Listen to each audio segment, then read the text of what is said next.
Hello friends, नमस्कार। Welcome back my channel target teacher job. मैं प्रियंका स्वागत करती हूँ आप सभी का आपके अपने चैनल टारगेट टीचर जॉब में।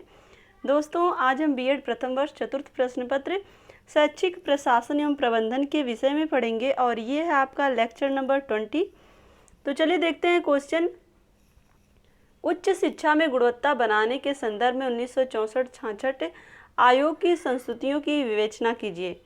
तो दोस्तों, आज हम देखेंगे शिक्षा की गुणवत्ता के लिए 1964-66 ये आयोग क्या क्या संस्तुतियां लेकर आया था। उत्तर देखते हैं। कोठारी आयोग ने, इस आयोग को किस नाम से जाना जाता है जो 1964-66 में आया था?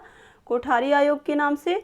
तो कोठारी आयोग ने उच्च शिक्षा के प्रशासन, संगठन, उद्देश्य, पाठ्यक्रम, शिक्षण, माध्यम और मूल्यांकन के संदर्भ में जो भी सुझाव दिए वे उसके स्तर में गुणवत्ता लाने की दृष्टि से निम्न सुझाव दिए। तो यहाँ पर हम देखें, यहाँ पर उद्देश्य, प्रशासन और संगठन और जो भी पाठ्यक्रम था, शिक्षण, माध्यम और मूल्यांकन, इन सारी चीज़ों में गुणवत्ता लाने के लिए कोठारी आयोग ने उच्च शिक्षा के प्रशासन में जो भी सुधार किए वो हम यहाँ पे देखेंगे क्या भी सुझाव थे।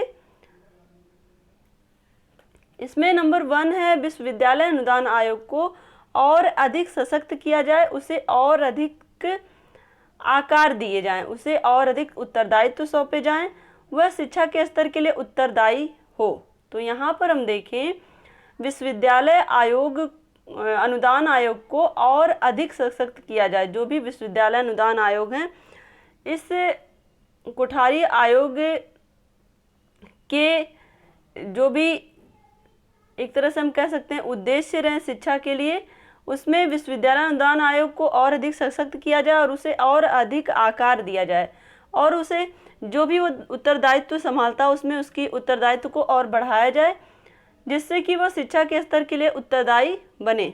तो यहाँ पर हम देखेंगे नंबर 2 क्या है, विश्वविद्यालय के प्रशासन तंत्र में सुधार किए जाएं, उन्हें और अधिक स्वायत्तता प्रदान की जाए।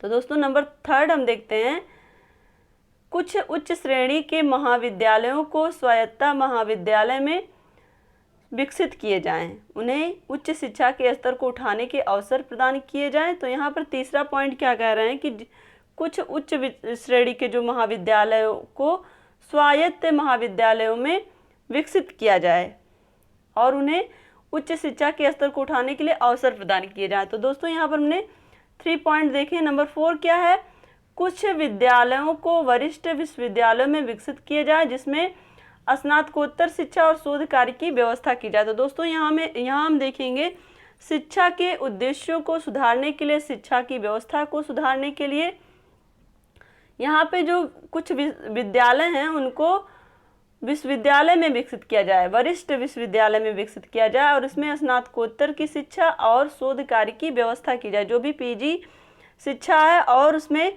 शोध कार्य का मतलब यहाँ पे है पीजी के बाद जो शोध कार्य होता है वो पीएचडी से होता है, तो पीएचडी की भी व्यवस्था की जाए वहाँ पे।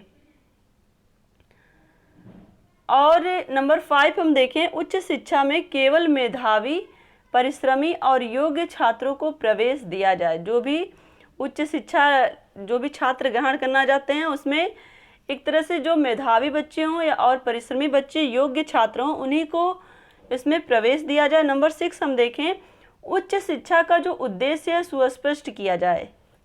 इसका मुख्य उद्देश्य आगे देखेंगे हम,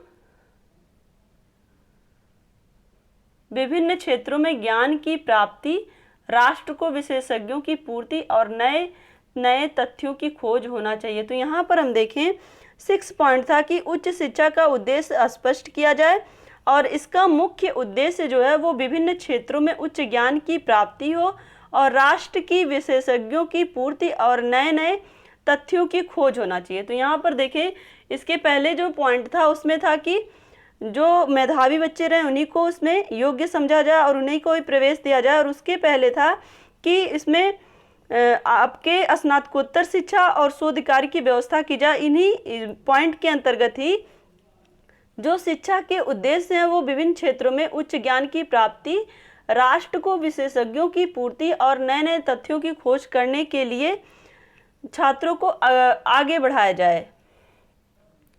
अब हम देखते हैं नंबर 7 पॉइंट, उच्च शिक्षा के पाठ्यक्रम को व्यापक और अद्यतन बनाया जाए।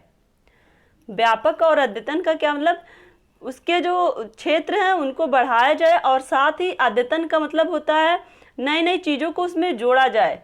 तो एक तरह से विस्तृत और नवीन क्षेत्रों का निर्माण किया जाए पाठ्यक्रम में। और स्नातक स्तर का पाठ्यक्रम 2 वर्षीय के स्थान पर 3 वर्षीय का किया जाए। तो यहाँ पर जो पाठ्यक्रम था स्नातक का उसको 2 वर्ष के स्थान पर 3 वर्ष का किया जाए और जिन विषयों में आवश्यक हो उसमें स्नातकोत्तर पाठ्यक्रम को भी 2 वर्षीय स्थान पर 3 वर्ष किया जाए। तो यहाँ पर स्नातक और स्नातकोत्तर यानी कि ग्रेजुएशन और पीजी में 2 वर्ष के जो भी कोर्सेज हैं उनको 3 वर्ष के किए जाएं, 3 वर्ष के कोर्सेज किए जाएं, क्योंकि 2 वर्ष में उतने अच्छे ढंग से बच्चे नहीं समझ सकते जो कि 3 वर्ष में वो और डीप और अच्छे ढंग से स्टडी कर पाएंगे। इसलिए यहाँ पे जो ईयर था वो बढ़ाने की बात हो रही थी।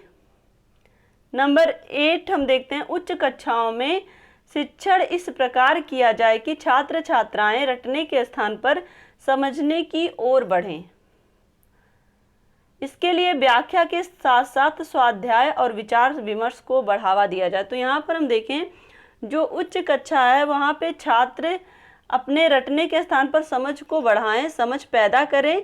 एक तरह से कह सकते हैं कि उनके अंदर बोध की क्षमता बढ़े और साथ ही इसके लिए व्याख्यान के साथ साथ स्वाध्याय और विचार विमर्श को बढ़ावा दिया जाए। नंबर 9 हम देखते हैं, उच्च शिक्षा संस्थाओं में शिक्षार्थियों के प्रवेश के नियम कठोर होने चाहिए, ऐसा कि योग्यतम छात्र छात्राएं प्रवेश पा सके। तो यहाँ पर जो एक तरह से इंट्रेंस एग्जाम हो वो काफ़ी टफ हो, जिससे कि जो एलिजिबल छात्र छात्राएं हैं और जो उस योग्य हैं वही इंट्रेंस क्वालिफाई कर पाएँ और वही प्रवेश पा पाएँ। नंबर 10 हम देखें, उच्च शिक्षा संस्थाओं में शिक्षकों की नियुक्ति राष्ट्रीय स्तर पर होनी चाहिए। तो यहाँ पर हम देखें जो उच्च शिक्षण संस्थाएं हैं उनमें जो शिक्षकों की नियुक्ति वो राष्ट्रीय स्तर पर होनी चाहिए। अति योग्य व्यक्तियों को अग्रिम वेतन वृद्धि भी दी जा सकती है।